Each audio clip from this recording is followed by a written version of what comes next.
Hello and welcome to the 11th installment of our GameStarter event series. This time we will be talking about games user research.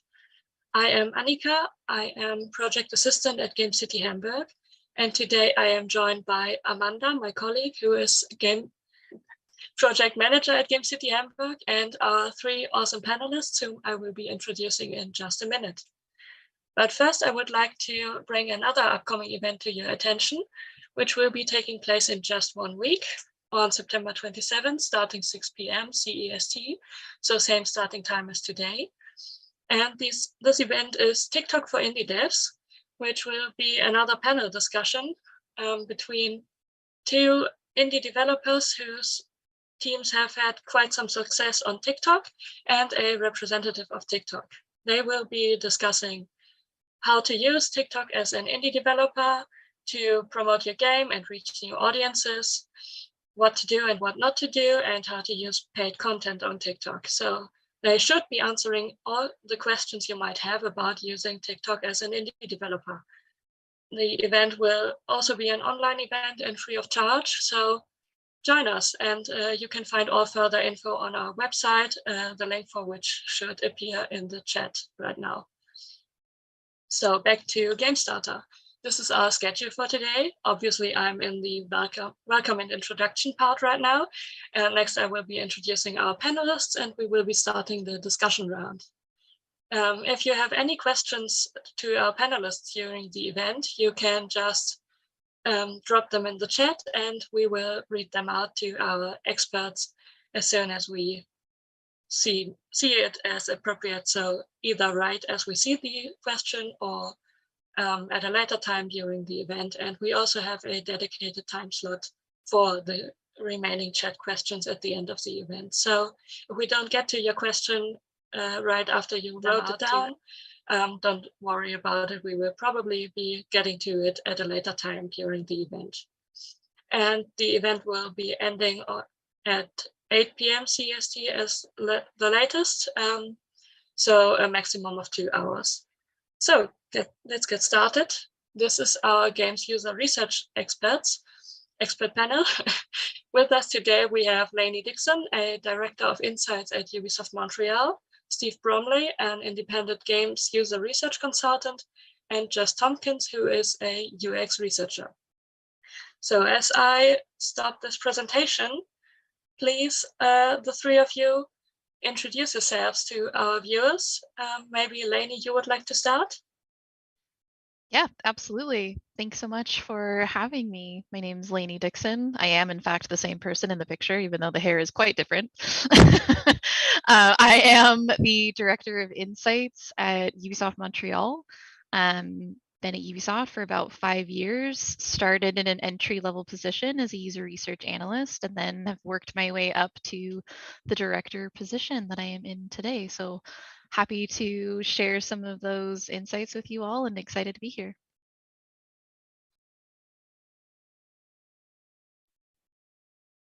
Fantastic. I'll jump in and go next. Hi, everyone. My name is Steve Bromley. I'm a user researcher. I both work in video games and in general tech. I've worked in the games industry for about a decade now, first 5 years with PlayStation's user research team. And then I left to both work outside of games, but also work very closely with some game studios to both help them embed user research in their development process and to run playtests. I've been a very active member of the games user research community. I helped start the IGDA's mentoring scheme for games user research, although that's been taken on by Hannah Murphy and is done much better these days. But a lot of that experience I bundled up into a book called How to Be a Games User Researcher, which came out last year. I'm going to hand over to Jess. Thanks, Steve. Hey, everyone. I'm Jess. Pronouns are she, her. I have a different history than Lanie. So Lanie's been at Ubisoft since the inception of her career. I've job hopped quite a few times in my career. So I'm really excited for us to share our different but complementary stories and illustrate the different ways one can navigate their career. I've been in the industry for a little over 4 years. Started at a fairly small games user research team at Bethesda Softworks Publishing. Went to electronic arts for a couple years, a little over 2 years, more specifically. And currently I'm between jobs. In a couple weeks, I'll be starting a new role as essentially a lead user researcher, building UX research processes from scratch at a new studio that nobody has probably heard of. But I will be announcing that in a couple weeks once I start. And that will be a new step for me in my career. So I've had research titles. Most recently, I was a senior researcher, and now very recently stepping into more of a leadership role in the industry. So really excited to share all of our different experiences today on this panel. Yeah, awesome to have your very different viewpoints on today. So were the three of you always interested in making games and working in the industry, or did that develop at a later time during your careers? Maybe you could start, Steve. I didn't know games user research was the thing, to be honest, and I just happened upon it when I was at university studying human-computer interaction, which is this idea of usability and making things easy to use. And then the lecturer at university just happened to also do this work in games. I guess growing up, I'd always been interested in games, interested in playing games, and I'd done a little bit around like making mods and that type of thing. But I didn't believe it was possible as a career until I learned this existed. And it is, and it's fantastic. So always interested in games, just didn't know it was possible as a career. Lanie, what was your experience? Yeah, I mean, I think it was very similar, right? Like I took a very long meandering route. I had a career before I even went to university. So I worked a lot of different jobs. When I did finally go to college and get my degree, I was very confused what I wanted to do. A lot of interesting games my whole life growing up, but I possess like zero creative artistic ability. So for me, that felt like that was the deal breaker. Like I'm not going to be able to work in games. I can't like do art, or I'm not a programmer or anything like that.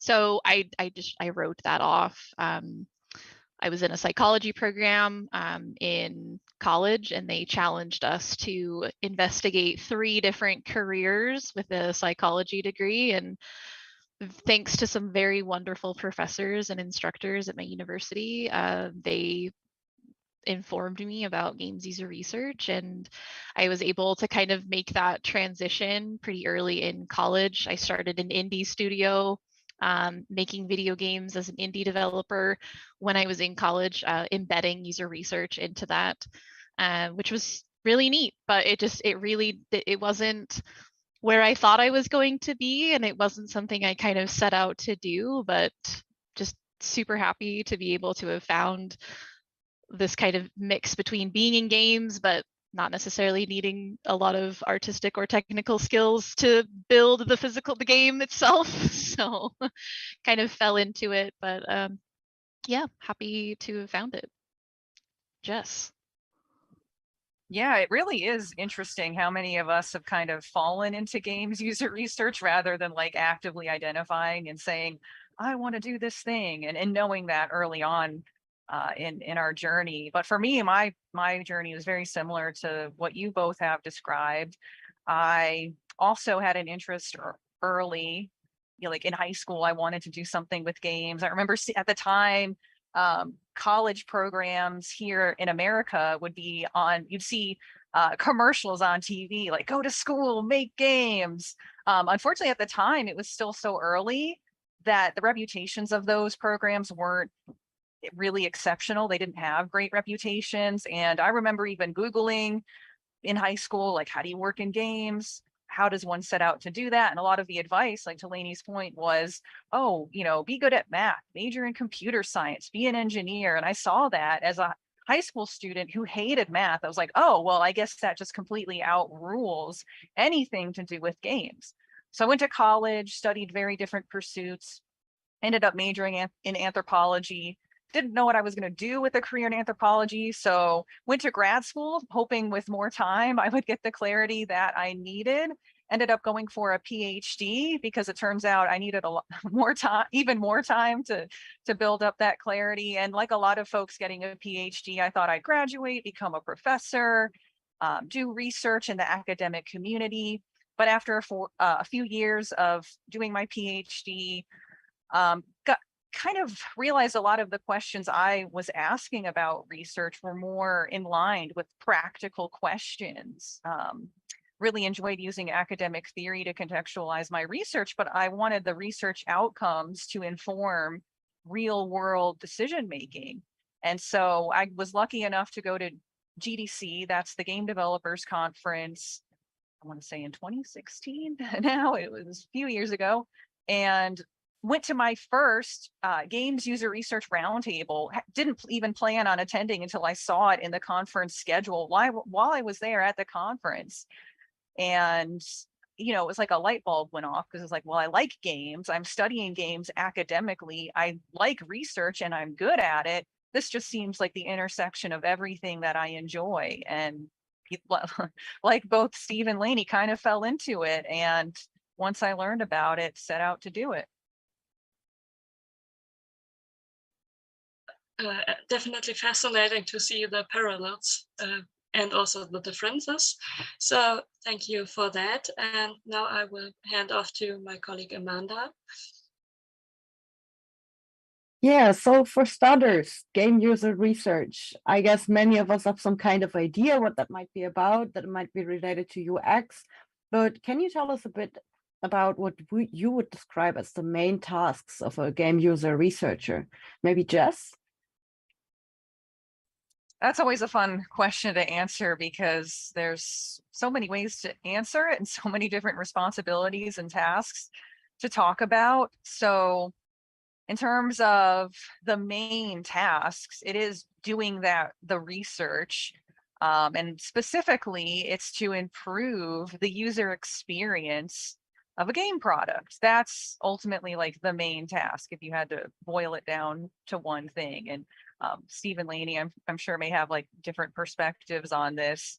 But what you're setting out to do is to work with your stakeholders in design and to production to understand, you know, what types of user experience are they setting out to create? What is the overall gameplay experience? You know, what are they hoping that players will, you know, experience? What are they hoping players will feel? You know, because sometimes, you know, obviously a lot of intent of games is for players to have fun, but you know, oftentimes there's an element of challenge, and challenge can contribute to frustration. So sometimes you're expecting and anticipating some of those emotions to arise. And so your job as a user researcher is to help the team understand through research methodologies, you know, is the design intent being achieved, or is maybe there too much friction entering the experience? Is it maybe too challenging? Are there potential usability issues that designers themselves just aren't aware of because they're very close to the product? They're very close to that design intent and that intended user experience. And so often while designing or playing, you know, and designers while designing play their own games, they are going to play it very differently than a player in the wild is going to set out to do. So our jobs are to help them understand where design intent is successful in being achieved and where those elements of friction or frustration or gaps in the user experience are happening because perhaps the gameplay is falling short of user expectations. So we set out to do research to help the team understand what's going on from a representative player experience so that they can then set out to make the game as awesome as it can be. Like, I often see my job as like, I want to keep the team feeling inspired. You know, sometimes we have to deliver bad news and say like, look, players actually didn't find this fun, or you know what, they thought this game was kind of button mashy. y'all were trying to create something really strategic and tactical, but players just button mash their way through. And maybe devs don't want to hear that. Like, that can be disappointing to them.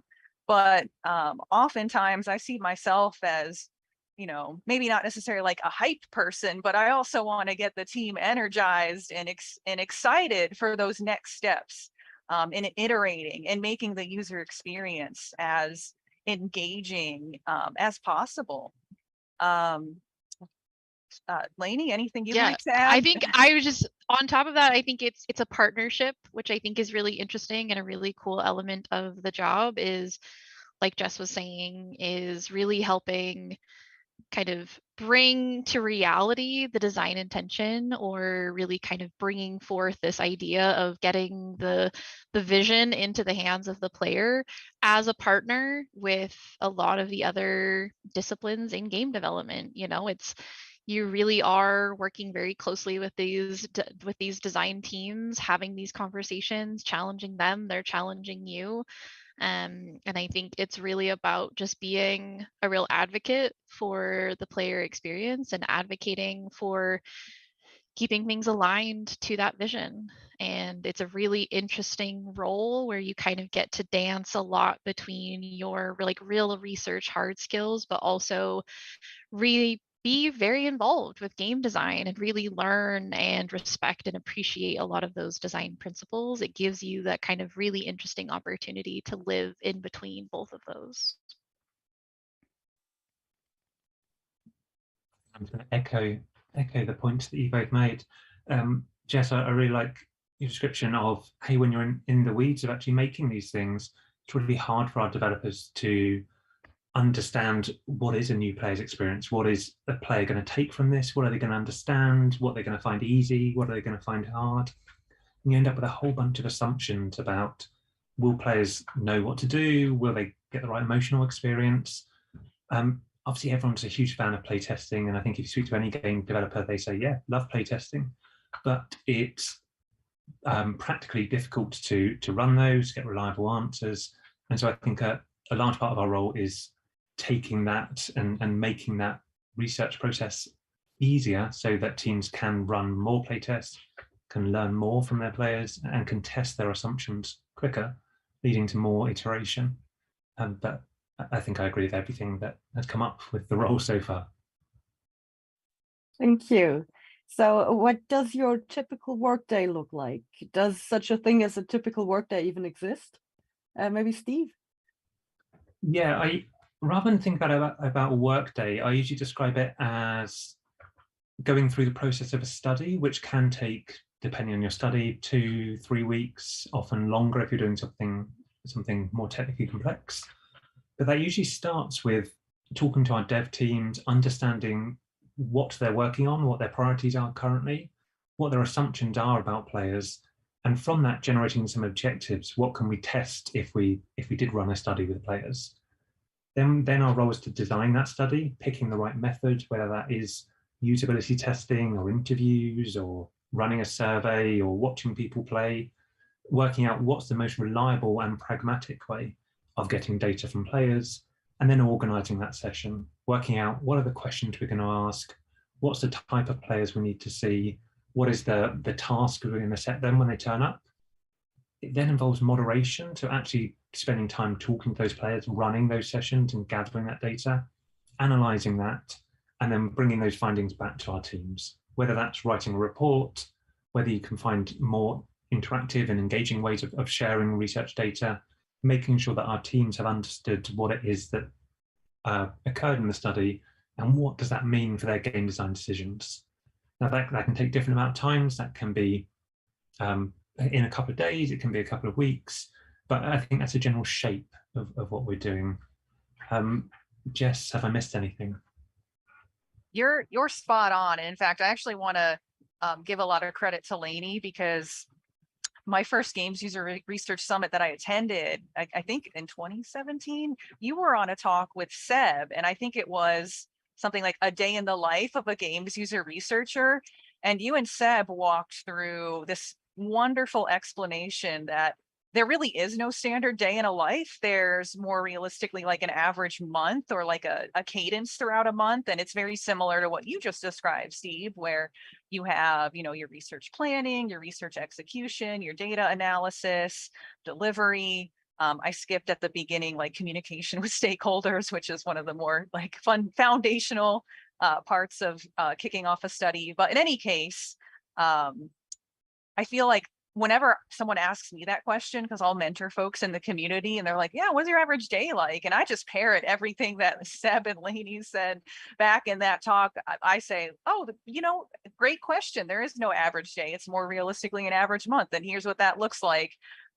So Lanie, I don't know if you had anything to add because I kind of stole your thunder. I had completely forgotten about that talk, but thank you so much for the plug. It was a really great one to prepare. Highly recommend. I feel like we can probably drop a lot of really interesting links throughout the course of this conversation.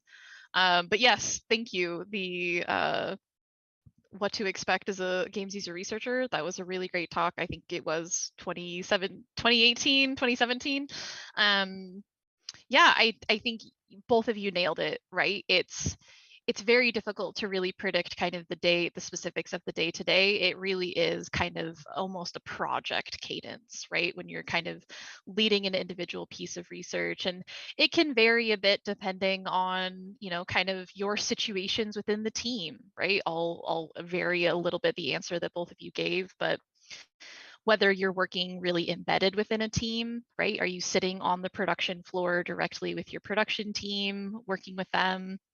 You might be running a lot of small scale things, a lot of quick iteration on your pieces of research. Are you a bit more of a centralized research team, which means you're kind of a user research team supporting many different development projects? There's a lot of different variations between kind of where you're situated and how that can look. I think, Jess, you've worked at centralized, you've been embedded, but you've also been centralized, right? I have, yeah, that was something I was planning to absolutely expand on later, but you're right. Yeah, because I think that can make a really different. big difference, because so for me, the majority of my career, I worked as an embedded researcher. So I spent 3 years embedded on Rainbow Six Siege, meaning I was working directly with the Siege team in development. And so your day to day can look slightly different because my life was all day, every day Siege. That was it for 3 years straight. So every single piece of research I did was on that specific game. A lot of my pieces of research were highly related. They were kind of building off of research from the other individuals doing research on our project. So there's some slight variations there. I think, Jess, you can probably explain a little bit what being kind of centralized is, because a lot of your day-to-day tasks are the same, but it does vary a little bit, and it can give you a bit of a different experience as a researcher. Not good or bad, it's just it's a very different approach to kind of how you're looking at it. I don't know if you want to touch on that, being centralized. Yeah, actually, I was looking at the questions earlier, and I think the next one is, in what ways are user research involved in the development of specific games? So that's a really My bad. Sorry. No, not at all. I think I was just kind of waiting, like I'm ready. But no, that's I think that's a really nice segue. So if it's okay, I'll go ahead and expand there. So yeah, I have worked in both at the publisher level and more embedded on specific game projects. So if you are a team that is more centralized and distributed across a company, it's very likely that you're going to be touching more projects and interacting with a wider net of stakeholders. You're not going to be embedded on a specific project.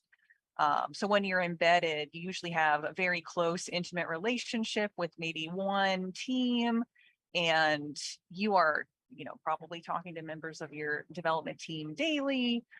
You're likely to have a key stakeholder that you're interacting with frequently, and you're going to have a very close proximity to their development process. Your user research studies are going to likely be very catered to what their specific goals and objectives are for what they're working on.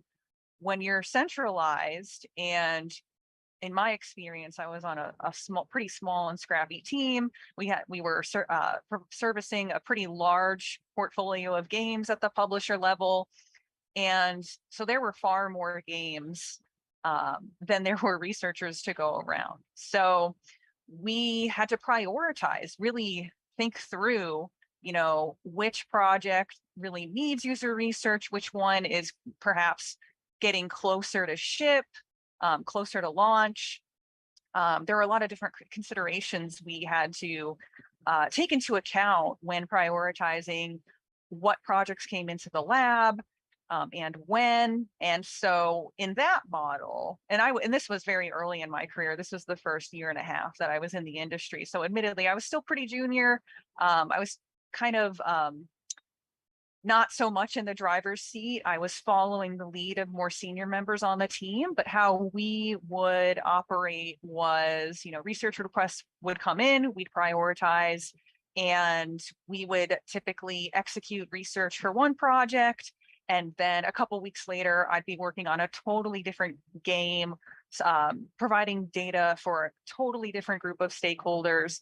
And we may move one project might be in conceptualization or pre-production. And then 2 weeks later, I'm working on something that is maybe like 6 months away from ship. And we are play testing like the final game, essentially. So when you're centralized and servicing a wide portfolio, it does give you a lot of variety. Like Lanie said, one model isn't necessarily better than the other. They're just different operational models, and there's pros and cons to both. And I think there's benefits for user researchers to learn both approaches if you happen to have opportunities to do so. So yeah, that's a bit of what I hope that gives you an insight into what that looks like at the centralized level. And then when you are embedded, again, that's very much like you have an intimate relationship with your stakeholders. You would have that consistent touch point, and that can give you a very deep level of understanding of what the design intent is. If the dev team is working on like a specific development milestone, you probably are going to be aware of what goals and objectives they're setting out to do, and you can really customize the research questions and the research methodology. In my experience, when I was more centralized, we tended to have, because we didn't have that deep, intimate level of knowledge about the games we were working on, because we were constantly bouncing from one thing to the next, in order to be productive to the company, we often had more like templatized research methodologies. So we had a more standardized set of like playtest surveys that we pretty much utilized for every playtest, depending on where the game was at in development. Yeah, I'd love to hear Lanie and Steve's thoughts on this topic too. Steve, go ahead. And yes, in my own experience of it, I've only ever been centralized when I'm on PlayStation, where we have one small user research team servicing all of PlayStation's games, and now working externally entirely as a consultant and someone who's brought on board to run playtests. I've never been embedded, and I think it speaks to another part of what the user research role is, some of the challenges that I see as an external person. Because we aren't spending all our time with our teams and aren't able to understand exactly what's going on with their development at all times, we're very reliant, at least I'm very reliant, on teams identifying when they need user research and coming to us with questions to say, we would like to run a playtest, or would like to do a survey, or would like to understand why players are doing this in the game. That can be challenging, because user research isn't the most established part of the games industry and isn't common in every studio. Often teams are unaware of what is the potential for user research. They only imagine it can be useful for latent development or usability testing, and don't see the potential for learning from players throughout development, which I guess speaks to another part of our role, which is trying to raise awareness of when you can be running user research, doing that advocacy work to explain actually we can learn things from players right from the beginning of development and trying to help our teams recognize when they can be coming to us with questions. I don't know if that's also been your experience, Lanie. Do you have any thoughts? Yeah, I've only ever been embedded. So for me, that's kind of our model here, at least at Ubisoft Montreal. We are a really large research team. We're about 80 people, but we're spread across many different productions. And then you'll have, depending on the production that you work on, you have a couple of researchers working. So like I mentioned, I spent 3 years on Siege. So there was 2 of us that were embedded together. And I think, both of you really nailed it. That experience was very tight knit.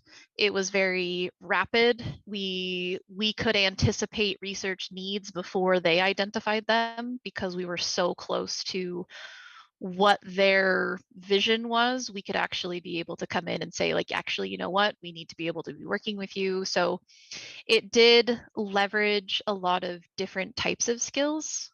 Because it was very much reliant on, like, I needed to live and breathe Siege and really understand it, which if anyone is familiar with that, it's a bit complicated. And so it is a kind of challenging game even today. And this was many years ago when I worked on it, but it requires some interesting different leveraging of skills, which I think is what's really interesting about user research, because I had to really lean a lot into design and really understanding game design and the game development process, and really being able to have a good, strong understanding and respect for that. And then leveraging my research knowledge on top of that in a very kind of interesting and meaningful way. But I think the TLDR of this whole kind of section is it's an interesting career with a lot of possibilities in terms of how you interface with the game development teams, and depending on the size of the company, it could really vary. But I mean, as we've all kind of noted, the core foundations of the job remain the same. It's just really, you're leveraging different relationship skills, you're leveraging different communication skills. And so when you're applying for jobs, I think I'm skipping ahead probably, but like it is something to consider, the company that you're applying to and what types of research structure they have, because all 3 of us had very similar experiences, but also quite different. And depending on what's interesting for you or what skills you feel most confident in, it can vary. I was lucky that I enjoy advocating. I enjoy being the voice. I enjoy going out and really communicating and spending the majority of my time doing that. And it made sense for me in the position that I was in. And if you're looking to do just, you're doing a lot of research, you're kind of really focused on the methodologies, there are places that are going to make more sense for you for that. Talking about variations, what was your most unusual or surprising task so far?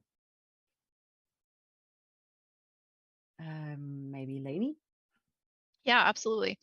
Kind of going back to what I was just saying, I think the amount of time spent not doing research, I think that you really like games user research. I need to focus on like learning methodologies and doing all of these things. And I really started to see how I needed to spend a lot of time learning about game design, playing the game, being able to understand game design principles and foundations, and being able to understand how game development works, because it really helped me when I was communicating with designers to be able to understand the language that they were speaking and not trying to give them results that wasn't going to be helpful because it wasn't technologically possible or whatever. And so I think that was quite interesting for me when I got to a phase. I have a podcast. I talk a lot about that on the podcast. I think Steve and I talked about that on the podcast. And so I think it is really surprising when you think about that. Learning research is super important and applying those skills is always really important. But for me, I was pleasantly surprised at being able to have the opportunity to really learn more about game development and game design as a whole, and how I could really meaningfully integrate that into my work to be more successful. That's such an awesome response. And I was actually like, oh my gosh, I can't think of anything. But then I thought of something, so I had to jump right in. I think for me, what's been surprising is getting to a point in my career where I can say no, or maybe recommend something else. So Steve, you were saying earlier that because you're external and you're in more of a consultant capacity, you're leaning on that team to come to you and say, we think we need this, or we're pretty confident we need that. And I have had stakeholders, even as an embedded researcher, I will often like propose or recommend and say, I firmly believe we should be doing this, and here's why. Like, this is the type of research we should be doing at this stage. But stakeholders will often always come with their own requests, their own ideas. And I think for me, especially early in my career, it never occurred to me that I would have, like, I would say no, like kind of gently, of course. You're not going to just be rude about it and say like, nah, like I ain't doing that. No, you got to be tactful and polite and provide a rationale for why you're going to push back. But I think that has been kind of surprising to me, is to recognize, what, like, maybe that's more of a nice to know. Is that essential information? Like, if we do this research, are you going to act on it? What decisions is this going to drive? If you as a researcher feel strongly that the research ask is more of a like, well, it would be nice to know if, or maybe it's more of like a validation. The longer I've been in my career, I want to move away from validation and move to things like challenging assumptions or providing insight that's going to drive meaningful, impactful change, and not just validate and say, hey, congratulations, the game has a 9 out of 10 fun score, which that's a very simplistic answer, right? And a part of our job will always be providing those wins to the team and say, look, here's the areas we're doing really well in, and yes, design intent is being made, but I don't want to necessarily run a study or every study to validate design intent. I want to be able to provide information that's going to improve the overall end user experience. So I think that's why sometimes you can say no or recommend something that's going to be more impactful. Completely different, surprising thing. One thing we haven't talked a huge amount about is, for many people, this is a player-facing role. So we're actually talking to players, we're in rooms with players, and players are extremely unpredictable. Obviously, if you spend all day business meetings with business people about game development, you end up in a very sensible mindset. But then you hit real players, and their behavior is things you couldn't anticipate. I've had people fall asleep in sessions. I've had kids extremely angry that we weren't playing Mario. I've had people sneak out and not come back from sessions, had people drunk or things like that. And so I guess another part of this role is being prepared to deal with surprising participants and members of the public, and be a public face to those conversations with players, which are always surprising. And I think related to that, which I think is really interesting, is embracing uncertainty overall, which is like, players inherently, it can be like very chaotic. So is game dev. And so it's like, you really do, and I think that's my number 2 surprising thing. It's being able to run well thought out, constructed research in what can sometimes be a very chaotic environment, because you can't predict, are my players going to show up? Are they going to come back after lunch break? Are they going to get sick and have to go home? Or is something going to happen? Or the game crashes? Like, it's really a unique ability to be able to just problem solve through a lot of these things. And I'll change my answer, because I do think that was probably one of the more surprising things for me, of being able to think on your feet and be able to say like, all right, people didn't show up, or people played a game and we didn't know that it was possible for them to do this thing, and now they're doing this entirely different thing. Do I go tell them that like they can't keep playing this content, or like what do I do? Or you show up and the game doesn't work, and being able to still say like, okay, well, I need to change my research plan and I have 30 minutes to figure something out. And so it is a really interesting way to kind of explore and look at kind of how you can be challenged, and it does add some difficulty to your day to day, of course, but yeah, I think that was a really surprising to me when I had my first test where people like just didn't show up, and it was like, well, now what do I do? Like I didn't account for people not coming. Like what do I do now? Yeah, that's such a good addendum. Uncertainty is absolutely a huge part of what we do, and being able to, I think, remain optimistic, not let frustration get the best of you, remain like level-headed. And sometimes you'll have to make a call in the moment, because maybe you're messaging a stakeholder on Slack, but they're in the meeting and they can't get back to you. And so sometimes you have to make a call on whether, oh, is that participant going to enter that level that we didn't realize was in the build? Or, sometimes you really do have to think on your feet, like Lanie was saying. And also, sometimes you have to that means you caveat your data accordingly as well when you're presenting your findings. Sometimes you have to lean into the fact that this surprising thing happened, and perhaps it did skew the experience in a slightly unexpected way. So that you have to, I think it's about being transparent with your stakeholders. Like, yeah, this thing happened, but there's still information that we've learned along the way, and, still use that to empower decision making. We have a fitting question in the chat, which is, how do you handle dealing with a player who is hostile to the game you're trying to do research on? You excuse them to go home.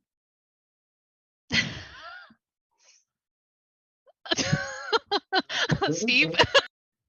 If they're hostile to the game, I think hostile to the game is valid data. That's fair. I think it's where is the hostility directed towards? You've definitely had like the disrespectful player. If you don't like the game, that's still relevant information. But there's a fine line between like being a jerk to the people operating the test.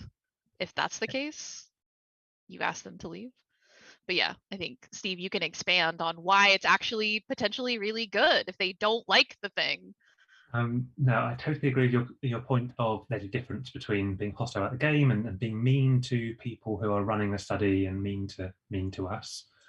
And ultimately, it depends on the objectives of the study. The first step we're always thinking about is, what are we trying to learn here?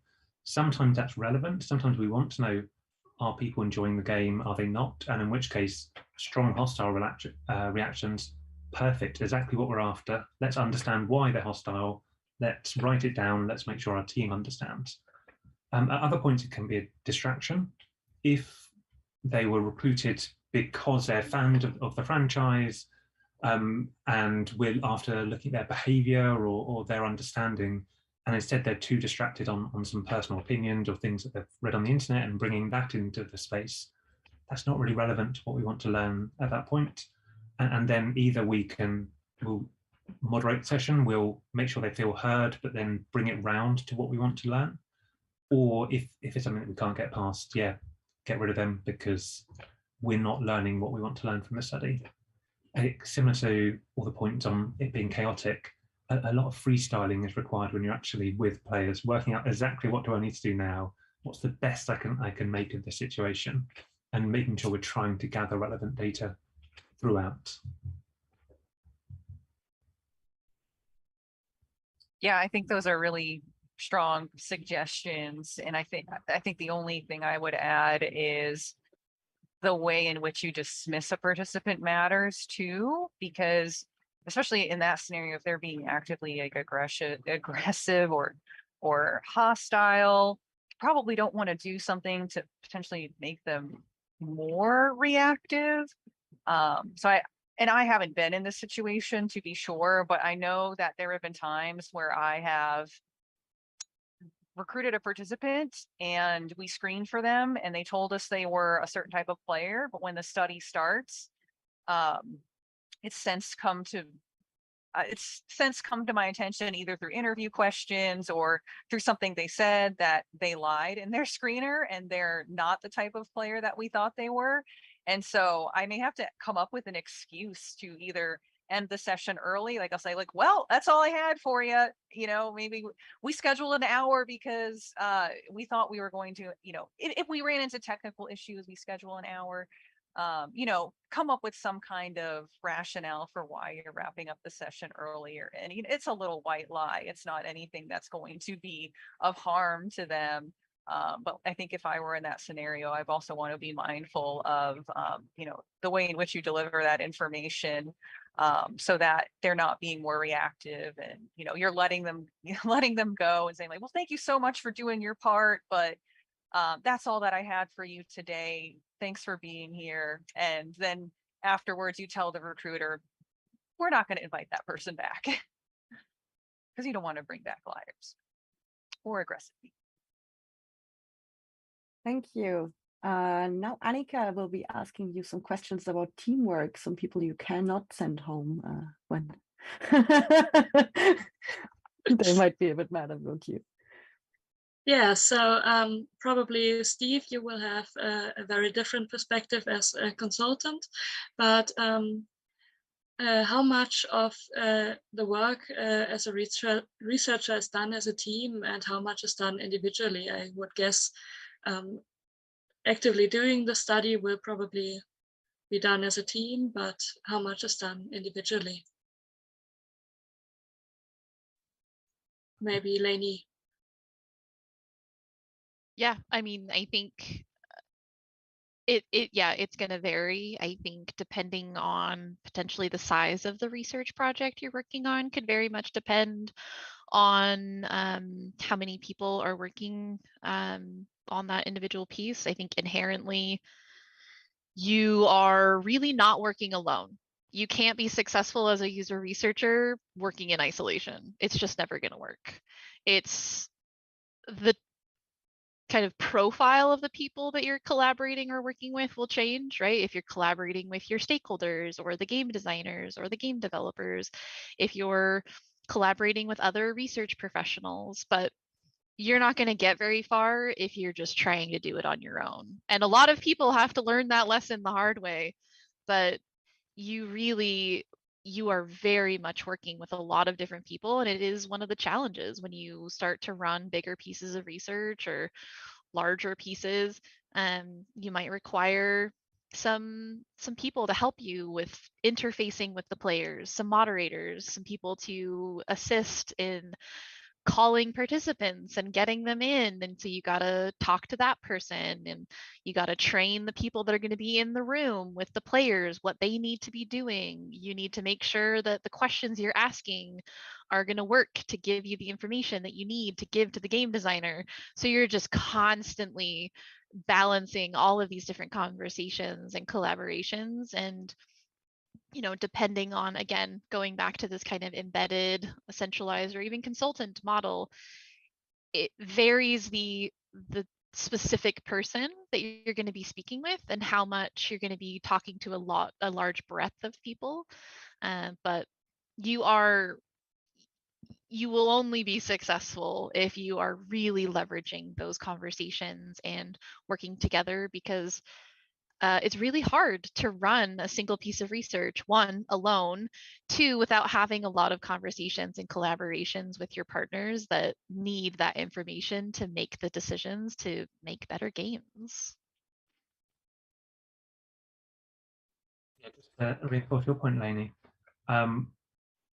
important thing to understand about user researchers is we make no design decisions. Anything we learn is pointless if we're not communicating it to the teams we're working with. And because we're trying to do our studies to improve the quality of games, we need to make sure that we're learning the right questions that our teams need to know. And then we need to make sure that our teams have understood the conclusions that we have. It's not just us understanding it, they understand it too. So regardless of how to approach running the study. There's a huge amount of communication with designers, with developers, with producers, with all these people who are making game design decisions, because very rarely are we making those decisions ourselves. What's been your experience, Jess? For me, it's, I think, again, everything that you two have been saying is pretty spot on. For me, interestingly, when I first heard this question, I thought of just the UX research team. I don't know why, but I will, maybe my contribution to this question will be, it has varied depending on like the size and remit of the UX research team that I'm on. So with the team that I was on in this as a centralized publishing asset, we were very collaborative. The research team, we were small, and we really had to lean on each other since we were bouncing from one project from the next, essentially, and had different projects coming in and out of the lab so frequently. So we were very collaborative. Pretty much every step of the way was a collaborative. We had someone who was an expert who kind of owned participant recruitment, but our survey questionnaire development was something that we got feedback from each other on. Reports were peer reviewed. We were given feedback and expected to implement that feedback into the reports. So that was a very collaborative experience for me. Interestingly, when I went to a bigger team where I was an embedded researcher, I actually had a lot more independent work, which you would kind of almost expect the opposite with a larger team, having more peers to lean on. But I was embedded on one project, and most of my peers were embedded on a project as well. So they were, as you can imagine, their attention was on their project. And people would make themselves available occasionally for feedback or to spitball ideas. But for the most part, I was calling a lot of the shots on my own. I had a lot of autonomy, which was great. Were you embedded alone? You didn't have anyone with you? I had my manager, but you were like, there was one embedded researcher on the project. You were by yourself? Yes. Oh. Yeah, that's been my experience. Yep. Yeah. So EA's UX research team is quite large, but not as large as Ubisoft. So we typically had, for the most part, there were a few exceptions, but one researcher per project. Usually sports games, because those are the biggest titles that EA ships every year. Sports games tended to have more multiple researchers on them, given that there was a new game every single year. You could imagine the cadence of research activity was pretty rapid. But in my experience, yeah, I was researcher of one on my project. So I did have a lot of autonomy, and I would lean on my manager for certain decisions or feedback. But yeah, I think it just, again, it depends on how your team is organized, and just how people are distributed on the team and what tasks they have. So you already mentioned working with the other departments, and basically, as I understand it, you basically have to talk to everyone who might be impacted by your findings. So touching into that, we have a chat question, which is, can you share specific strategies of how to communicate the feedback so that devs are not disappointed or demotivated? Maybe Lanie, you would like to start? Yeah, I saw the wheels starting, Steve, too. Yeah, I think obviously it's the first time you have to give some bad news can be a challenge, because obviously sometimes the game just, players aren't experiencing it the way that we had hoped, or they maybe didn't like something. And so it can be challenging to feel like you're bringing in some bad news. I always challenge my researchers to really kind of reframe that and really look at the way in which we're sharing that information and how we can use that as an opportunity for improvement moving forward. So it's really not about just like, people didn't like it, see you later. It's really about identifying, okay, where did we miss the mark? Where are we hitting the mark? How can we potentially reduce the gap between those two things? So it is really about taking that step back, thinking about the objectives of your research, really looking at what are the questions that the team was trying to answer. Sometimes, unfortunately, there's going to be some bad news sandwiched in there, but it really is about next steps. It's really about focusing, where do we go from here? And you can really guide that conversation in the way that you're providing information back to your team in, all right, this didn't work, but now we know we don't go that direction. Let's go see all the other ways that we can move forward. And so you can control a little bit of that narrative. And so I really encourage, when I'm chatting with my researchers, that's something that I really encourage them to do, because it can feel, you get a lot of anxiety and it doesn't feel super great to tell someone like it didn't work out and they didn't like it. And so again, it's really focusing on, all right, that avenue didn't work, but we've got other steps. What's important? What are our next steps? How are we going to move forward from that? And how does user research integrate and how can we help? Steve, you looked like you also had ideas. Oh, sorry, Jess. I think we're both ready to go. I can be quick because everything you said was just fantastic. I would add, especially for folks who are more junior, I think, Lanie, your feedback to frame it as an opportunity is fantastic. It's the same mentality I have in those conversations as well. But for folks who, just to expand for folks who are more junior, I would add, ensure that the feedback is actionable. Don't just provide the disappointing news, but make sure that the way you're giving that information is concrete and really dig into the why. So if something was not fun or frustrating, what is contributing to that? Where was the friction? Where was the confusion? Where was the mismatch with the player's expectations and the game's design, right? So make sure that that information is framed in a way that is truly actionable so devs can then act on it. And my other addition would be, lead with the good news. So before you get to the bad news, have a slide. The first slide you show is like, this is everything that went well, that players loved. So kind of gas them up a little bit because there are things that they should be proud of. Let them know. And then you can get to the less pleasant findings.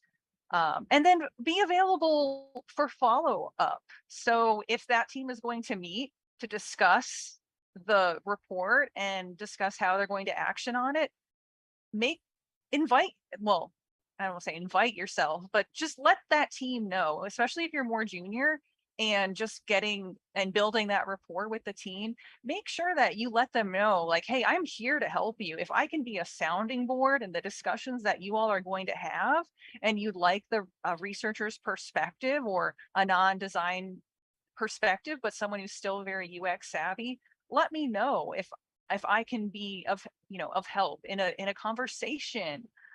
Maybe having a workshop session where there's some rapid design iteration or thinking happening.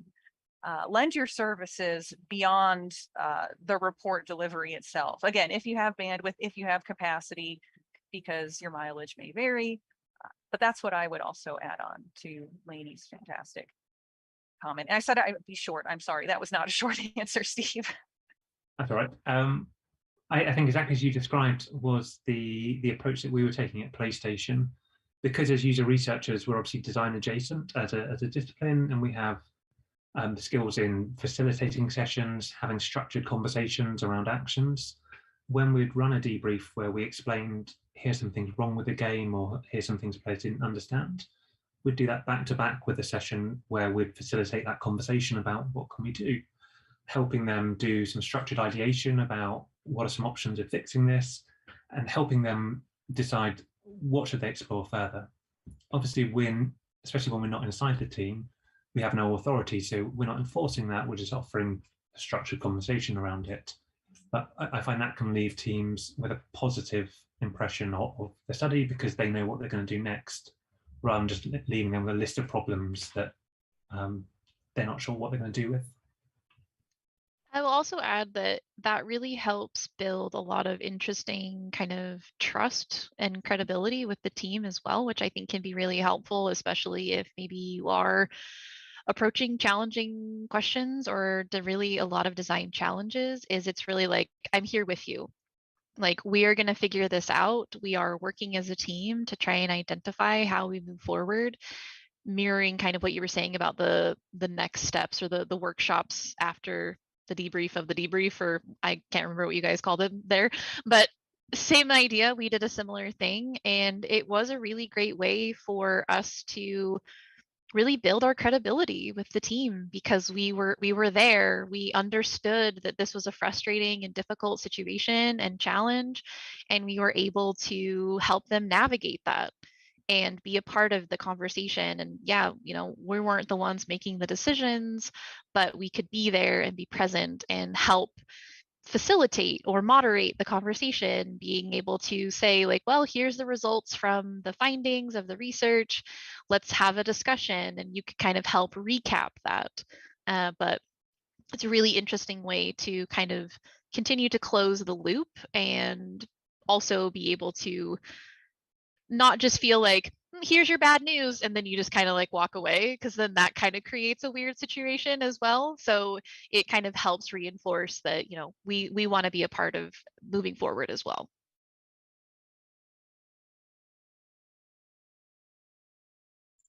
Fascinating. I think many of the tips you gave can also help many other departments in communicating with each other, like the leading with something positive and the actionable advice. So yeah, Jess, you also already mentioned junior positions. So let's head over to the ideal career starter with some questions by Amanda. Yes, in your experience or opinion, what formal education does a user researcher need? Is a formal education absolutely necessary? Oh, this is like a topic we talk about almost constantly in the games user research community. We get a lot of students who ask this question. You know, I think it's changed over the years, because I think a lot of folks who have been in this industry for 10, going on 20 years probably, there wasn't a formal education. There wasn't like a degree program necessarily that you could take. There wasn't necessarily even an expected path into games user research. Like we were saying, a lot of people have fallen into this career, and I think that has almost always been the case as far as I understand it. My answer would be, I think having some kind of research background, whether that's in formal education or picked up on the job, does matter. Again, I don't think that necessarily matters whether it's a master's, a PhD, a bachelor's, or on-the-job training, but I think the research foundations, more than anything else, is what's really going to be essential. I've worked with folks with degrees of all levels, whether it's bachelor's, master's, PhD. I've worked with folks with marine biology degrees, sociology degrees. And I have worked with folks with the more traditional, like HCI, human computer interaction, if you're not familiar with that term, or informatics, which is another kind of like mishmash of computer science and social sciences. So I've worked with folks with both like very traditional, I went to school in HCI, UX, and also the very non-traditional, I was doing research on, some obscure subculture in the Caribbean or something like that before I decided I wanted to be working in the industry. I think what a lot of folks have in common, though, is that research foundations.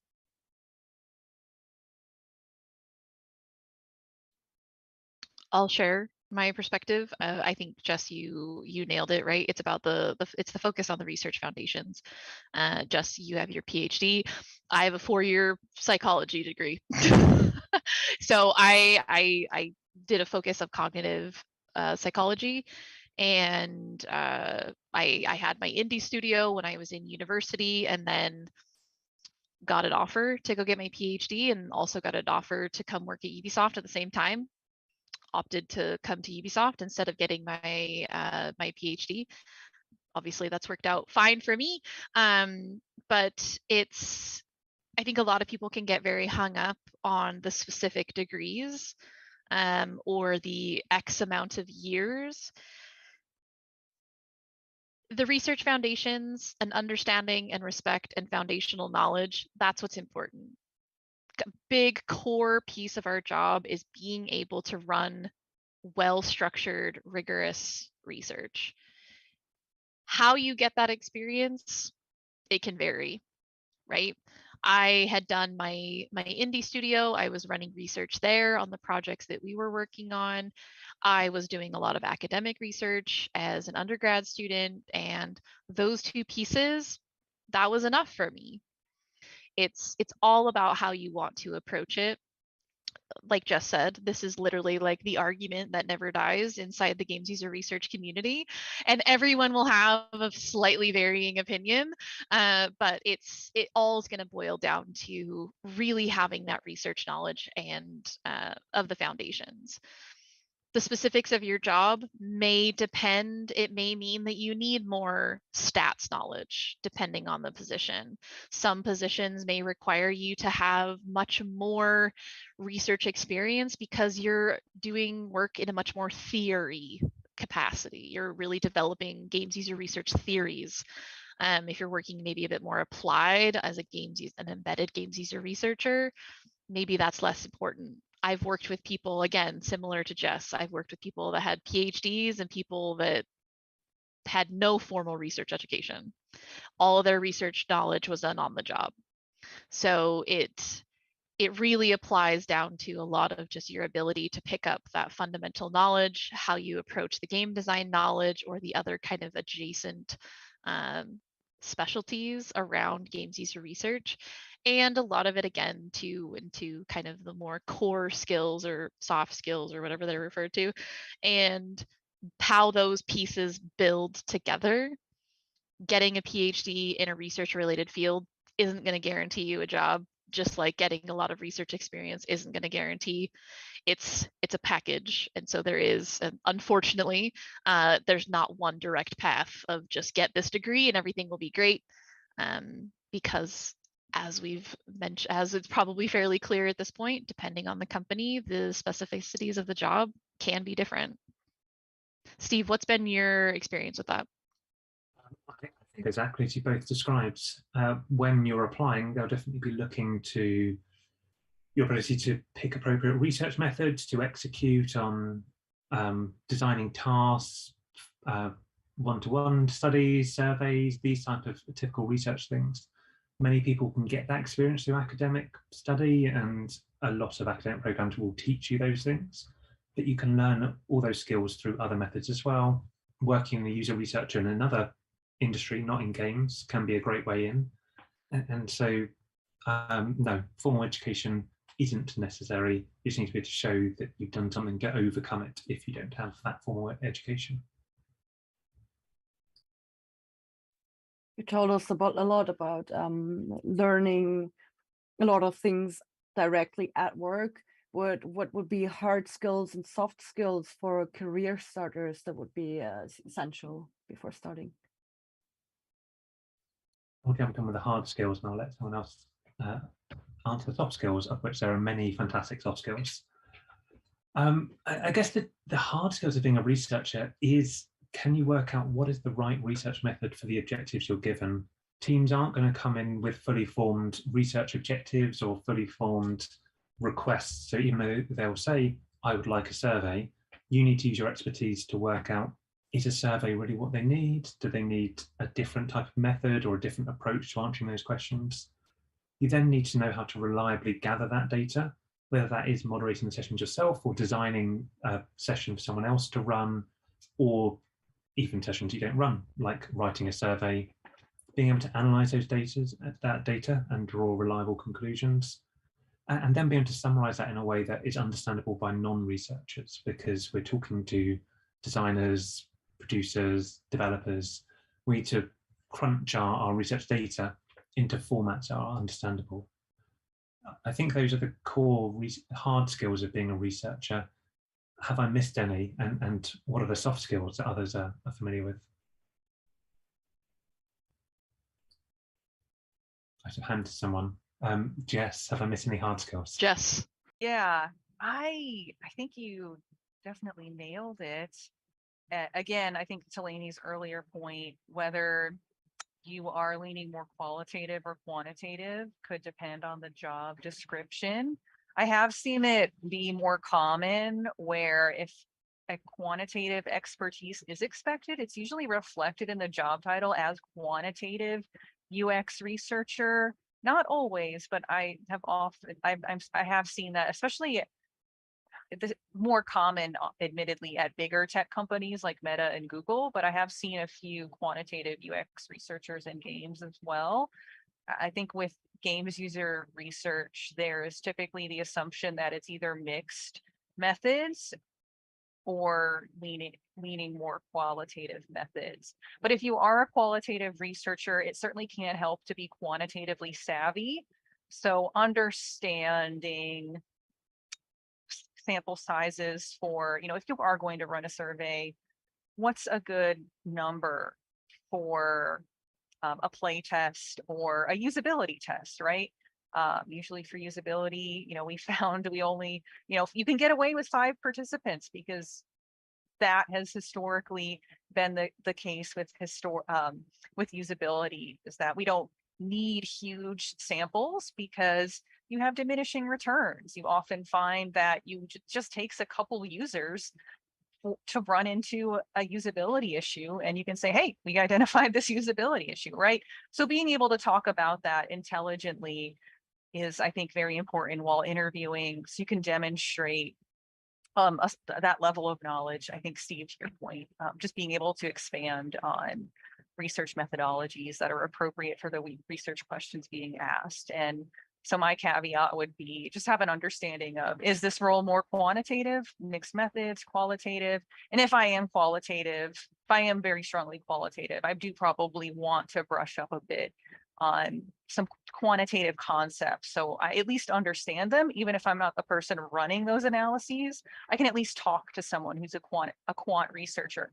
Or if my stakeholders have questions about sample sizes, because they always ask about sample sizes, make sure that you can defend with rationale and knowledge for why you are choosing a certain, like a sample size for our methodology. Soft skills, communication. That is a huge one. I think Lanie has probably dedicated one of her podcasts to just the topic of communication and soft skills. We can't undersell how valuable that is. You have to build rapport. You have to get your stakeholders to trust you, perceive you as on their side, that you're part of the team, you're with them. Lanie used the word partnership earlier. That is invaluable as a user researcher. So I feel like we have been kind of talking about a lot of the ways in which communication manifests as part of our responsibilities. We just haven't come out and said it up until this point, but communication is a huge one. Lanie, is there anything that you wanted to expand on? Yeah, I love this question. Thanks for the plug of the podcast. Yeah, I think communication is a core piece, because obviously, as we've discussed before, you're communicating and collaborating with a lot of different partners. Being able to find a common thread of how you communicate your research can be really difficult, because obviously you want to explain it in research terms, but your audience isn't necessarily researchers. So being able to translate that to a language they understand. Can't undersell the importance of communication. I think with that, for me, some of the kind of core skills that I like to look for, it's problem solving. Can you think on your feet? Are you able to quickly work through problems? Can you embrace uncertainty? How are you feeling about if something, suddenly there's a bug and the build doesn't work? What do we do? Because sometimes canceling the test is not the answer. And so being able to think on your feet, being able to problem solve is so, so important, because again, it's highly related to communication, communicating with your partners, trying to identify what their problem is and what types of questions you're going to ask to help them feel like they can move forward. Being able to communicate effectively and being persuasive. How can we help people understand the findings, and how can we help make sure that they understand the importance of those findings? I think being able, that really helps kind of, again, build up your influence and the impact that you can have on the project. But I think it all really kind of boils down to a lot of those things of communication, problem solving, thinking on your feet, being able to be a good team player, being able to collaborate with others. I think those are kind of some of the core elements for me that I see within my team, and when I look for when I'm kind of bringing in new folks. And to be clear, I think communication isn't always just talking or speaking effectively. It's also listening and asking questions. I've found that some of my conversations with stakeholders, it's almost like I'm conducting an interview with them, because I need to understand exactly how this thing is supposed to work, or I need a deep sense of what the experience is supposed to be like for the player, or, you know, because I may be working on a genre that I myself don't play or I'm not an expert in. So I need to be able to ask the right questions that are going to help me do better research, that are going to help me write a better report. And so sometimes it's asking the right questions and being able to generate those questions to ask them and listen and like really actively listen, so that you do have that understanding. You need to be a more effective researcher. I'm not sure whether this is a hard skill or a soft skill, or just communication, but a challenge I see for people trying to start as a user researcher in games is you also need to have an understanding about how game development works. Who are the disciplines? What are they up to? What's the process? What does an alpha gate or a beta gate look like? You need to understand that both to work out where you can be impactful, where you should be running your studies, and also, exactly as we've talked about with communication, appearing credible, not appear incredible, which is good too. So that when we are having these conversations and asking questions, we can be equal partners on that process, and not appear naive in front of our colleagues. But yes, lots of good soft skills. Thank you. For people in other areas of the games industry who might be interested in doing user research, how easy is it to change careers to user research? Are there professions where it is especially easy because of skills you need for both professions? Coming from another discipline does give you a head start in that last point. It means you do have that understanding of the game development process and a lot of the technical things, like how do we install a build, or how do we get this dev kit on the network, you've got sorted, which are some of those practical challenges that we have to deal with day to day. In the past, as we alluded to earlier, that people did move from other disciplines, and people coming from a QA background might eventually end up in a user research role. I perceive that's getting increasingly hard, because a lot of people are doing specific game development, games user research courses, and coming in with very strong research methods. I think it's getting harder and harder to be competitive for those roles when they come up. But I think it historically hasn't been impossible. And again, if you have ways that you can practice and develop the research experience, as we talked about, it's not impossible today to move from a QA role or a production role into games user research. Lanie, what's your experience been with this? Yeah, exact same thing. I think it's becoming less common because it's becoming a lot more competitive, because there are a lot of universities and certificate programs and things like that where people are getting highly specialized games user research educations.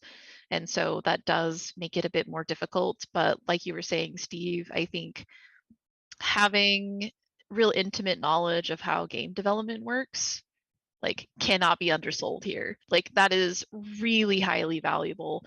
If you are able to get experience outside with research foundations or able to get any sort of practice in doing that, whether that's through academia or what have you, that's kind of going to be the biggest hurdle because that's a big part of the job. But I personally am not against teaching someone research foundations. I've done it and I will do it again because I think that it makes a lot of sense, right? Like I am all for like community developers that don't want to be in community anymore, come on over to research because they really understand players and how they're engaging with the game. And so they have a lot of really interesting skills. So I think it really comes down to where can you get that research experience. It's going to be really challenging to find smaller teams that are willing to take the risk for a person that doesn't have strong research foundations because they likely don't have the resources internally to train them.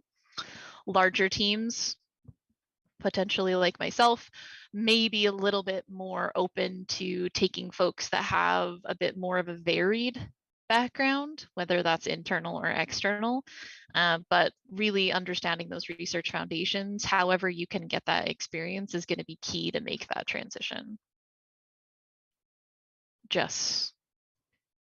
Yeah, you both have fantastic thoughts. I think just to add some clarity or expand on everything that you have already said, for those who are in the industry and are thinking about games user research, you already have your foot in the door and therefore you have this network at your company. Leverage that network to make things happen. For folks who are starting out in QA or community or production and are curious about games user researcher, talk to games user researchers at your company, do an informational interview, learn more about what the role is like, and if there are gaps in your skill set or knowledge, learn what those are so that you can read up on the topic, educate yourself. I would just add, leverage the network at your company. And if your company doesn't have user researchers, I think we will probably plug this later on, but there is the Games Research and User Experience Special Interest Group of the IGDA, the International Game Developers Association. Make sure that you are aware of that organization. You can join conversations on our Discord and learn more from all the lovely folks in the community, because it's been such a huge resource for folks looking to get into the field. And read Steve's books. That too. A plug.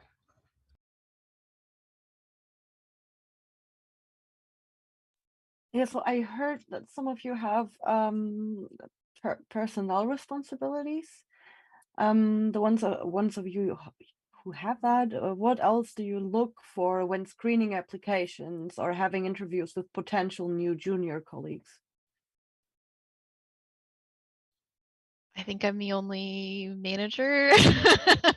I think we've touched on a lot of this already, right? Where interviews, typically you're going to have some sort of, I think Steve was touching on kind of a methodology questionnaire, right? We want to see how you're going to approach research.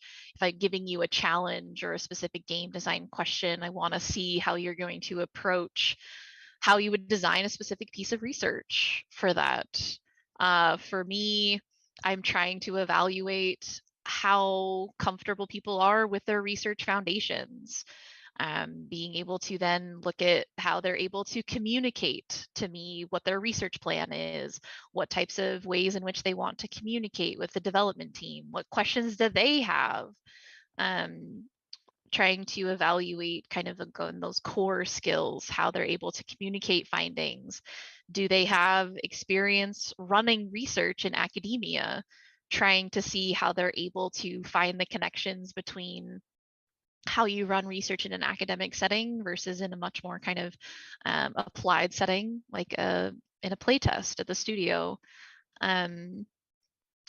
Really trying to see how comfortable people are with the uncertainty of game development. What is their knowledge of game design and game development, and being able to kind of see, for me, what do they know about my games? You know, are they a fan? How do they talk about games? How do they kind of evaluate the games that we work on, right? Because if you're working on as an embedded researcher, like you would be on my team, you're spending a lot of time with that game. And, you know, how do they feel? Like, what types of games do they like? Not being a fan of games does not mean that you can't be a games user researcher, but it helps, right? Like being a fan, being able to, what types of games are you playing? Talk to me about them, right? How critically can they discuss game design and game mechanics? And kind of how they're able to kind of piece those things together, that can be really telling. I think, Steve, you probably have some additional input, Jess, as well, kind of from your own perspective of working with maybe juniors that have been coming in with your teams, what you kind of have seen there. An important element that you touched on that I think is very important is you're going to end up speaking to a lot of members of the public and a lot of team members, and exactly as you described, Lanie, often that's without supervision. You are the sole researcher in these situations, and we have to trust that you will handle that okay. I think from some of the conversations I've had with hiring managers, one of the things they're looking for is, are you able to talk, do you treat everyone with respect? Are you able to talk to everyone equally? Can you create a safe environment where people are free to share their feelings and their impressions of the game? And so just being able to create rapport and a friendly environment is also something that I think will be explored through interviews and when you're applying for jobs and getting user research. Jess, did you have anything?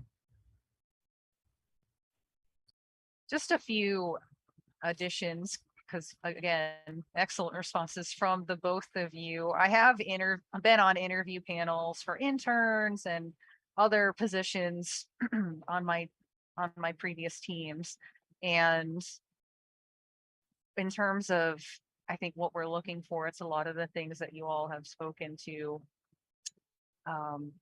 Gosh, I had something in mind, and it's just now that I'm talking, I'm struggling to recall what it is that I wanted to say.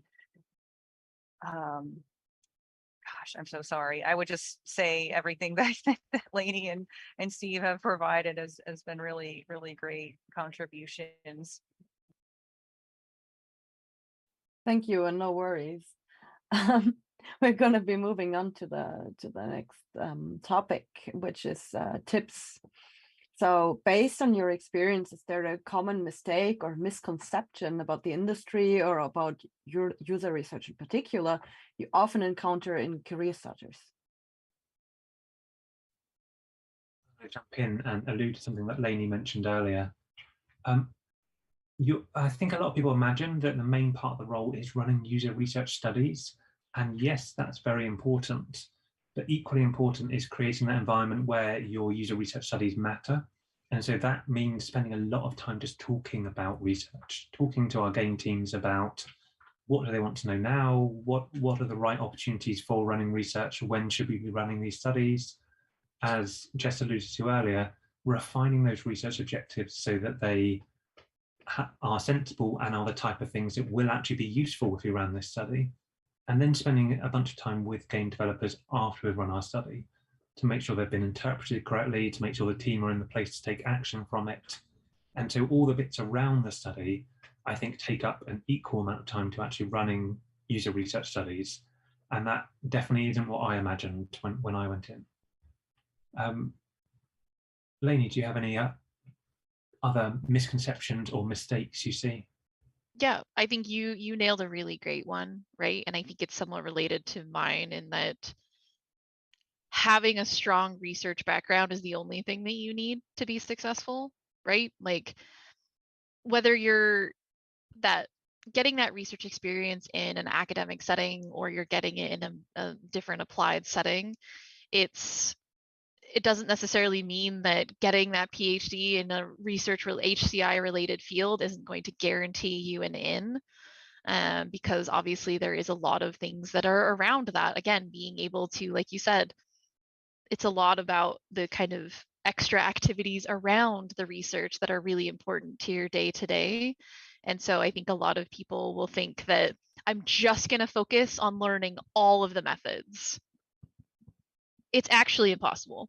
Like you, I am convinced, and no one will be able to convince me otherwise. You cannot be a master of every method, and that's not the point. It's being able to understand how to apply research and what types of questions to ask yourself to make sure you're choosing the right method. And so for me, it's that problem solving. It's making sure that people are able to take that step back and really think through all of those pieces. I will also add, being a fan of games doesn't necessarily mean that you would be a great person working in games, because it's not exactly the same.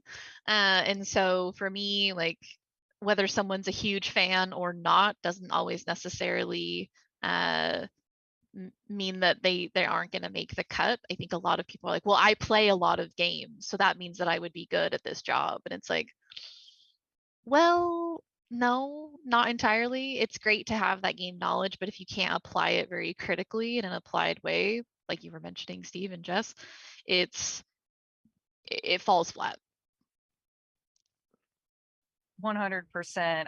That's what was stewing in the back of my mind as my response as well, is that there, I think, can be a misconception that you're going to be a great fit if you are like a really passionate fan of this franchise. And that may be the case. You may be a great fit, but it has to be in addition to the other qualities we've been talking about. And I think that goes for any role in game development as well. Of course, a lot of studios do want to hire people who have played their games, are excited about the games that they're making. Again, it goes back to, I think, something, Lanie, you were speaking about, that there has to be a good fit between, like, this is a mobile game studio. If you're going to be a researcher, before you accept that position, you better be comfortable with the idea of working on mobile games for the next several years. Or if you're going to be hired as an embedded researcher, especially ensure that you're going to stay energized by that project, because the expectation is you may be on that project indefinitely until maybe you get a promotion or priorities change at the company, right? So there are other bigger considerations than just, well, this person's really knowledgeable or really passionate about the types of games we make. Yeah, those things are important, but they're important in addition to, or they may be less important than the other qualities we've been speaking about, like research foundations and asking the right questions, good communication, trustworthiness, etc. Like in my experience, I would say that for the games that I've worked on, I haven't even really considered myself a fan of any of them. I may have been fans of the studios or similar games. More often than not, I've been a fan of like the genre. Like, oh, I'm working on an RPG. I love playing RPGs. I've never played this specific franchise before, but I'm knowledgeable enough about RPGs and enjoy RPGs enough where I know that this is a project that I can stay excited and energized about working on. So I think that kind of ties into our previous question as well, like making sure when you're making the decision to take an offer or not, whatever project that the hiring manager has communicated to you, you will be responsible for. Make sure that energy is there, like that energy and enthusiasm is there for you. Because if it's not, it's probably going to be a poor fit. For example, there are some genres that are more like maybe niche than others, like horror games, for example. If you cannot stomach horror games, you probably do not want to work on them.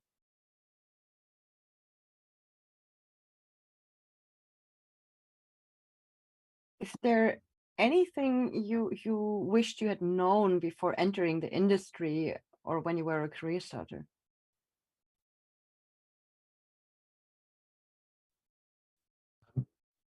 Personally, I think I could have done more structured learning around the game development process. I think it took many years of working with different studios to really understand how are games made and how do you go from raw ideas to actually some code and something launched. And I think that does impact your impact as a researcher, because it makes it hard to work out where we can intervene. If I was giving advice to myself a long time ago, I would have advised myself to watch more GDC talks about adjacent disciplines and what other disciplines do and how they work. Do a lot more reading around this. There's been a great book that came out last year called A Playful Production Process, which describes one approach for making games, although studios are different. So every studio had a different approach for doing this. But I think that's something that can help you become a lot more impactful as a researcher, and also, as we've talked about, a more attractive candidate for roles if you can show that you do understand how games are made and have done some thinking into where can games user research intervene in that. I Jess, can jump in. Yeah, thank you. Looking back on my career, I know that when I first started writing reports, I felt, especially coming from my academic background, where if you're doing research and you're writing up the results, you're writing like an 8,000 to 10,000 article, and it's going to be peer reviewed, and it's going to be super polished, and you're going to want to chef kiss your work at the end of the experience, right? And so when I was writing my first reports in industry, I do recall wanting to expand on every little observation. I wanted to provide every little piece of evidence to support why I'm making a statement or calling out a usability issue. I was very verbose, and I do, recall getting feedback to, rein it in a little bit. But admittedly, I did generate some pretty lengthy reports in my career. And honestly, I sent them off to stakeholders, and they might not even have been read because they were so long, to be honest. And where being embedded and really, I think, helped me and really taught me how to manage the level of just information overload was to become more concise and really focus on what mattered and what was going to drive the most impact. I've learned that it's often just makes sense to surface the top 3 to 4 things that the dev team needs to know. And you may focus on that just for your debrief and conversation. There may be smaller things that you can include in the report. And those may end up in a task management like Jira, where the dev team's going to act on it, but do you necessarily need to talk about it for a number of minutes? Maybe not. If it's something simple, users couldn't find this particular button or whatever on a menu. There may be something that's more impactful that you want to spend your time when you have those 30 to 45 minutes with your dev team in a room on a Zoom call. So I think that would be something I wish I had realized much sooner and would have allowed me to grow faster, is just to acknowledge your report doesn't have to be information overload, because often that's going to distract or, quite frankly, bore your stakeholders, because they may open that document and be like, what? 50 slides, what is this? I don't have time to read this. So it can be to your advantage to be succinct, direct, and if more evidence is requested or more information is requested, that's when you can add an addendum, maybe write up an email or have a conversation with a stakeholder. But yeah, take that lesson to heart. You don't need to provide every single piece of evidence and observation in order to make impact, and focus on the pieces, especially upfront in your report, that are going to drive the biggest impact for user experience. I think kind of building off of what you both said, I think for me, Steve, you nailed it in terms of having more of an understanding of just game development, I think would have been really helpful. To me, I will add the caveat of like to scale, right? Like I was working as an indie and we were small. We were like 5 people. So I was like, I understand game development. And then I came to Ubisoft and I was like, maybe not. So I think it's understanding kind of the way in which that can scale. So spending more time, again, GDC talks or just documentation or just anything you can find online, really trying to understand kind of how games are made at such a large capacity. And yeah, that information can be difficult to find, but there are a lot of conferences where people talk quite openly about the different stages of game development, the different important key stakeholders and positions. And I think that, yeah, I figured it out on the job and it was fine. But yeah, I think I was afraid because I was spending a lot of time really trying to learn about game design and game development that I tried to pivot, right? So tying in kind of what you were saying, Jess, where it's that, you know, sometimes you can move quickly, you can kind of be very succinct in the way that you're kind of, it's not the same as the work that you're doing in academia. It's game development moves very quickly. And I think for me, I was very scared because I felt like I needed to know every method and I needed to be very academic in my approach, which I wasn't comfortable with either of these things because I didn't have extensive experience. And so I was very shy to the fact that I was kind of like, I'm just like a scrappy guerrilla researcher. Like I just want to move quick and I want to work very closely with design teams. And I had this kind of opposite effect that you were talking about, Jess, where I felt like I needed to make my reports longer and I needed to like make everything like more developed because I felt like that's what everyone around me was doing as well. And so I think it's, you know, understanding what's important about the role we're delivering these findings, how that works. You will learn so fast to get concise and make those reports shorter because nobody wants to read an 85-page report.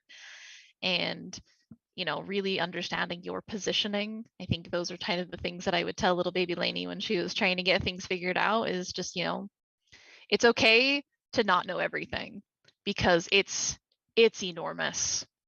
There's so many things. There's so many methods. There's so many approaches. Game development is huge. It's chaotic. It's fast.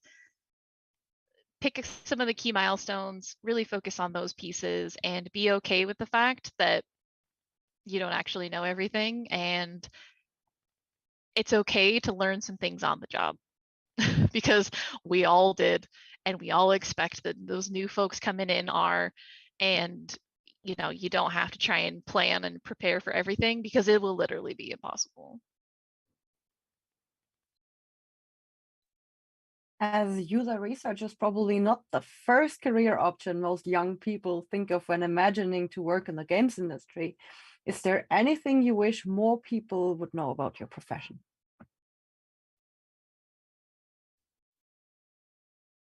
I jump in. I think that it exists. So one of the challenges we have is a lot of teams don't know there is a games user research as a dedicated role, don't consider user research one of their priorities for where they're spending their budget or their time. And because of that, they're missing the opportunity to improve the quality of their game, learn from players earlier, and improve how their game works for players. I guess the challenge for us in the games user research industry is letting teams know that playtesting, which they're doing anyway, can be a structured, reliable, repeatable, iterative process, and that there are professionals who can help them get high quality results from that. So increasing the awareness of games user research as a discipline, I think, is really important, and one thing that I would like to advance from things like our conversations today. Yeah, and I think it kind of goes back to, I think, you know, what Jess and I were sharing at the very beginning, right? Where it was like, games would be really cool, but like, I'm not like good at programming, or like I'm not like artistic. So where am I gonna fit? And I think that, not that we're like the catch-all for everything, but like there is a really, people that are really interested in cognitive science or human computer interaction or psychology and a lot of these kind of related fields. Games can be a really, really interesting problem space. And there is a lot of different ways in which games user research and research on games can be applied. And yeah, I think a lot of people just don't know that it is as formal as a discipline as it is, because a lot of, like Steve was saying, a lot of teams are doing internal playtesting themselves. They don't realize that there's actually somebody who, that's their job. They can help you with that and alleviate that time spend that you are trying to invest, and be able to get you more rigorous research, more of the specifics that you need, in giving you that confidence to be able to move forward. So I think providing that visibility, I mean, there's a lot of games user research now. It's grown a lot since all of us have kind of been in the field for the last decade or so, but I think there's still a lot of learning and opportunity to go, and that we are a growing field, and it is something that's really highly valuable, super important, and being able to provide a bit more of that kind of visibility to teams. Those are really great thoughts. If I were to add something, and I hope this is encouraging, since the way the question is phrased, it's not typically the first career option when young folks think about working in the industry. I would like folks to know that games user research as a subdiscipline in games is, in my opinion, and this is backed up by some data, it is a bit more diverse than the overall games industry. So we are unfortunately aware that games, which is a part of tech, tech historically not being the most diverse field, there's a lot of homogenous, it's a very homogenous workforce. The same is true for games. I think most recent data suggests that about 20% of the industry identifies as women, and then unfortunately there's even like a smaller proportion, I think like maybe 2 to 5% is non-binary and or trans. So there's obviously a lot of room for growth in games overall, and it's encouraging to see a lot of big companies having, DE&I, diversity, equity, and inclusion initiatives, or hiring specific people to make the overall culture more diverse and welcoming. That is encouraging. So we are seeing that growth slowly but surely. And so my little plug for games user research is that it has a bit of a head start. Again, it's not to say user research is it could be more diverse as well, right? Is what I want to get across. But relative to other disciplines, I have seen more diversity. I've seen more women. I've seen more non-binary folks working in games user research. I've seen more people of color.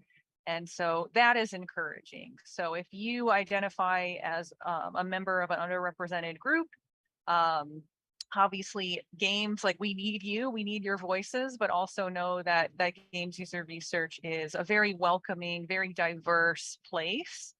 And all teams that I've worked on have really celebrated diversity of thought, educational background, experience backgrounds, and then also lived experience backgrounds from different identity and cultural groups.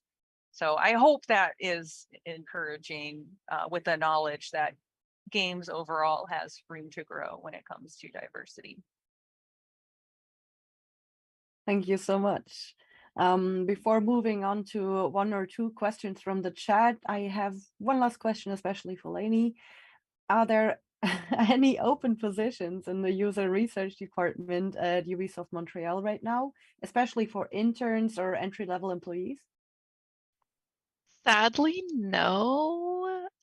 But please go find the Ubisoft website. You can find all open positions for all Ubisoft studios on our website.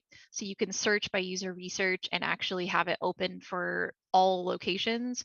We are all over the globe. We have research teams all over. So while we don't have any openings right now in Montreal, sadly for entry, we very likely will have open positions elsewhere, and you can find everything for all open locations on our website. And I'm currently unaffiliated as stated earlier, but my recommendation would be for anyone looking, have a LinkedIn and set up some LinkedIn notifications. I believe you can have certain jobs that you get notified for based on company, based on title. You could, I think, set your own like tags, like user research, games user research.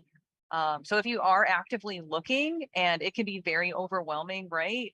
It can just be a lot to like sit down and open up LinkedIn and, you know, like, where do I start? Sometimes it can just be helpful to get a notification, like an email once a day or once a week that says, hey, this job has user research in the title at PlayStation or Ubisoft or EA or wherever.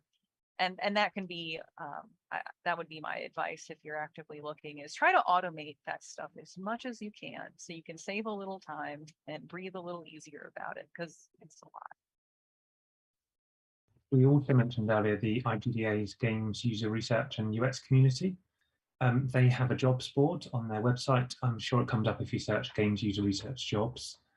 They also have a very active Discord with a fantastic community, as we talked about, which also has a channel that shares both entry level and other user research jobs. So being an active member of the community will really help too. Did you ever implement your research in a non-gaming field, like gamifications of products? I could jump in.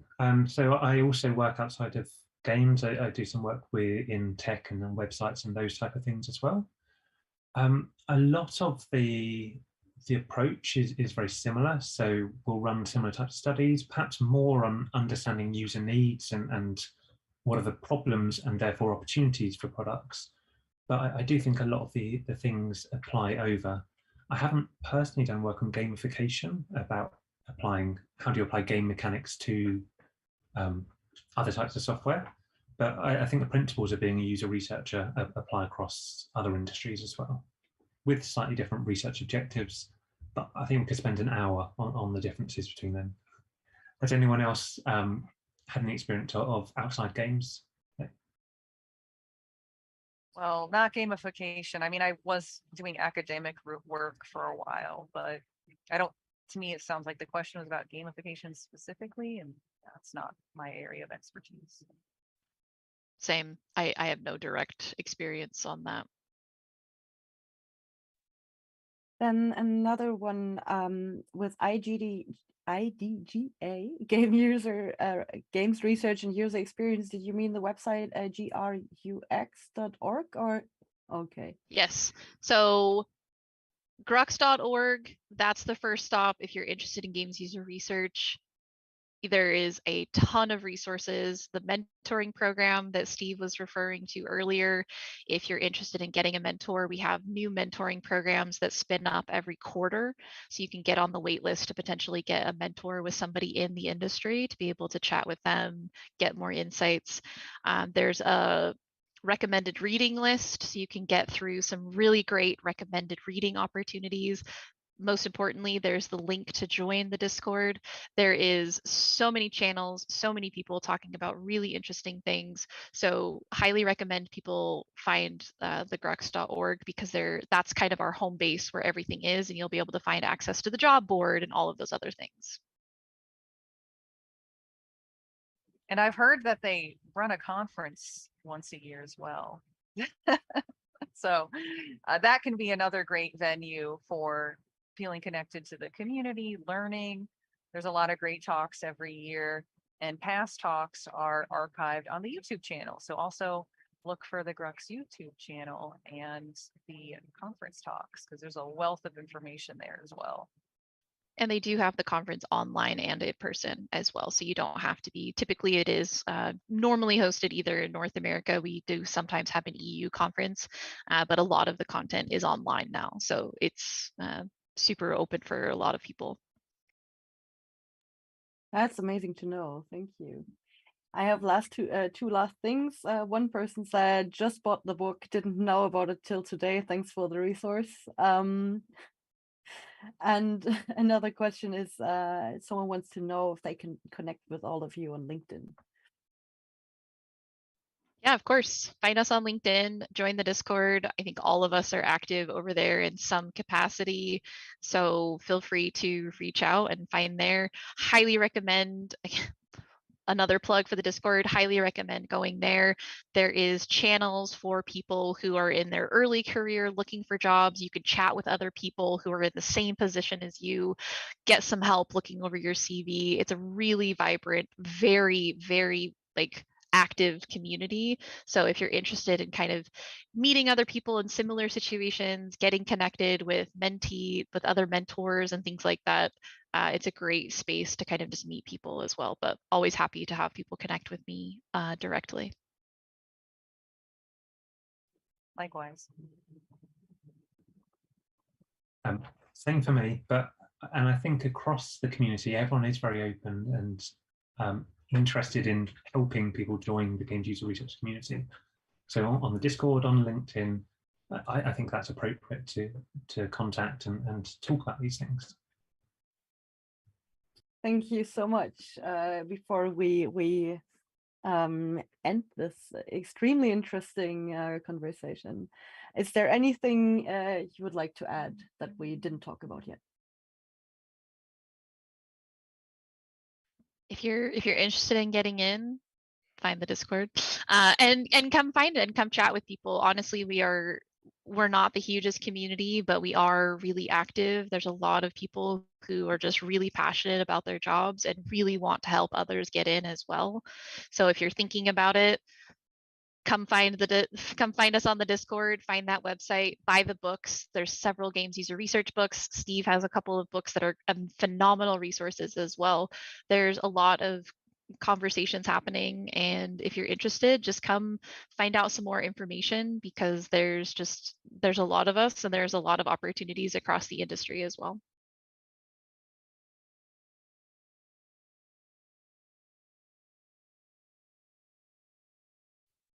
Nothing to add apart from thank you everyone who has spent 2 hours listening to us talk about games user research. I'm always we're all very enthusiastic talking about it, so thank you for giving up your time. Yes, thank you so much for having us. And Steve and Lanie, thanks for being here. This has been a great panel. I will add to the thank yous. Thank you three for being here, and that was very insightful. And yeah, all I can say is that I wish you an awesome evening or day or yeah. So thank you so much, and see you for the next games, like for the chat, see you for the next game starter, and everyone else have a great time. Thank you.